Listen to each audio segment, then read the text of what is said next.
حضرت زید بن عبداللہ اپنے باغ کو پانی دے رہے تھے تو کسی نے جا کے بتایا کہ حضور کا وصال ہو گیا. انہوں نے ایسے ہاتھ اٹھا لیے اور کہا اللہم اذہب بصری حتی لا ارا بعد حبیبی محمد احد. اے اللہ مجھے اندھا کر دے، میری آنکھوں کی بینائی اچک لے. یہ آنکھیں رکھی ہی اس لیے تھیں کہ تیرے محبوب کو دیکھتا تھا. اب حضور چلے گئے ہیں تو میں نے ان چراغوں کا کیا کرنا ہے. حضرت حسان بن ثابت نے جو اس وقت اشعار کہے، کہتے ہیں کاش کہ کوئی کالا سانپ مجھے ڈنگ مار جاتا اور میں دوسری سانس نہ لیتا.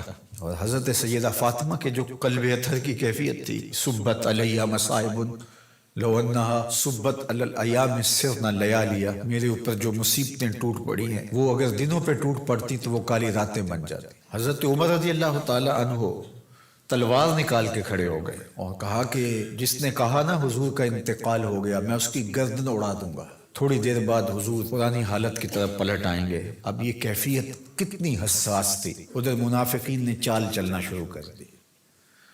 انہوں نے کہا حضور کے دم سے ساری رونقیں تھیں، اب وہ چلے گئے تو اب کس نے نمازیں پڑھنی ہیں، اب کس نے روزے رکھنے ہیں، اب کون جہاد پہ جائے گا. جب وہ ہی نہیں رہے تو ساری کہانی ختم ہو گئی. تو انہوں نے اس طرح سے چال چلنا شروع کر دی. اور حضرت عمر کہتے تھے کوئی بولے تو صحیح. کتنا نازک وقت تھا. اس وقت میں حضرت ابو بکر آئے رضی اللہ تعالیٰ عنہ. ان کا کلیجہ تو پھٹ رہا ہوگا، لیکن یہی موقع تھا حضور کے مشن کو، حضور کی فکر کو، حضور کے دیے ہوئے نظام کو سنبھالنے کا. اور اپنے جذبات کو کس طرح کنٹرول کیا ہوگا.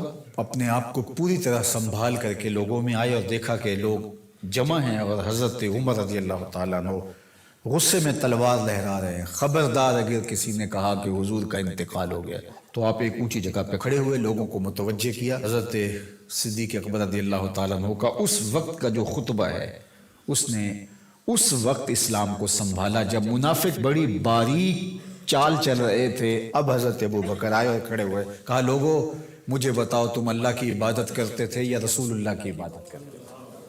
تو لوگوں نے کہا اللہ کی عبادت کرتے تھے. تو کہا اللہ آج بھی زندہ و موجود ہے، اللہ کل بھی زندہ و موجود تھا، وہ حی ہے لا یموت ہے. اللہ اکبر. پھر انہوں نے وہ آیت کریمہ پڑھی وما محمد الا رسول قد خلت من قبلہ الرسل. اور صحابہ فرماتے ہیں ہمیں لگا کہ جس طرح یہ نازل اسی وقت کے لیے ہوئی تھی. اور پھر لوگ سنبھلے اور پھر حضرت سیدنا صدیق اکبر رضی اللہ تعالی عنہ نے اس مشکل وقت دین کو سنبھالا اور پھر حضور علیہ الصلوۃ والسلام کے مشن کے لیے کھڑے ہوئے. لشکر اسامہ بن زید بن حارثہ رضی اللہ تعالیٰ عنہ کو روانہ کیا جا چکا تھا. حضور نے خود روانہ کیا تھا. ابھی جرف کے مقام پر ہی یہ لشکر پہنچا تھا. مدینہ المنورہ سے تھوڑا باہر نکلا تھا کہ حضور کے وصال کی خبر آئی تو یہ واپس آ گئے. تو بعض صحابہ نے کہا کہ اب مدینہ المنورہ کے حالات وہ نہیں رہے، اطراف کے اندر قبائل سر اٹھا سکتے ہیں جو دبے ہوئے تھے. اب حضور کے وصال کی خبر پھیل گئی ہے تو کوئی مدینہ المنورہ پر حملہ نہ کر دے، اور بہترین جنگجو اس لشکر میں شامل ہیں. تو اگر حملہ ہو گیا تو پیچھے سے دفاع نہیں ہو پائے گا، تو لہٰذا اس لشکر کو حکمت یہ ہے کہ روک لیا جائے. حضرت صدیق اکبر رضی اللہ تعالیٰ عنہ نے کہا کہ نہیں، یہ حضور کا روانہ کردہ ہے، جا کے رہے گا. بلکہ آپ نے تاریخی جملہ کہا کہ اگر مجھے یقین ہو کہ جنگلوں سے جانور آ کے ہمارے جسم کی بوٹیاں بھی نوچ کے کھا جائیں گے، یہ لشکر پھر بھی روانہ ہوگا.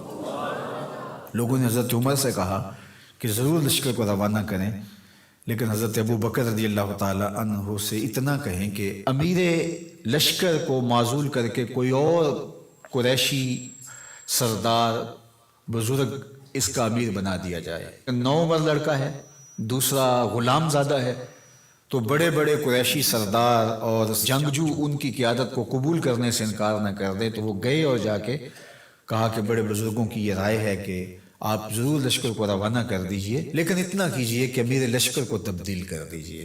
حضرت صدیق اکبر کے چہرے پر جلال آ گیا اور آپ نے جو جملے کہے وہ اتنے سخت تھے. ثقلت امک یا ابن خطاب، اے خطاب کے بیٹے تیری ماں تجھ کو روئے.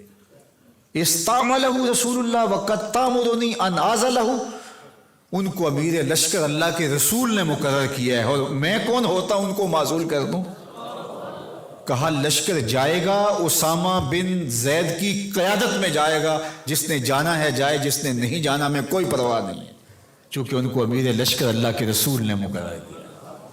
اللہ اکبر. پھر جب لشکر اسامہ کو روانہ کیا حضرت صدیق اکبر نے تو حضرت اسامہ کے گھوڑے کی باغ اپنے ہاتھوں سے پکڑی اور اسامہ کو اوپر سوار کیا رضی اللہ تعالیٰ عنہ کو، اور نیچے ساتھ پیدل چلے، اللہ اکبر، اور ساتھ یہ کہتے جاتے تھے اسامہ تو وہ ہے جس کو میرے رسول نے مقرر کیا ہے۔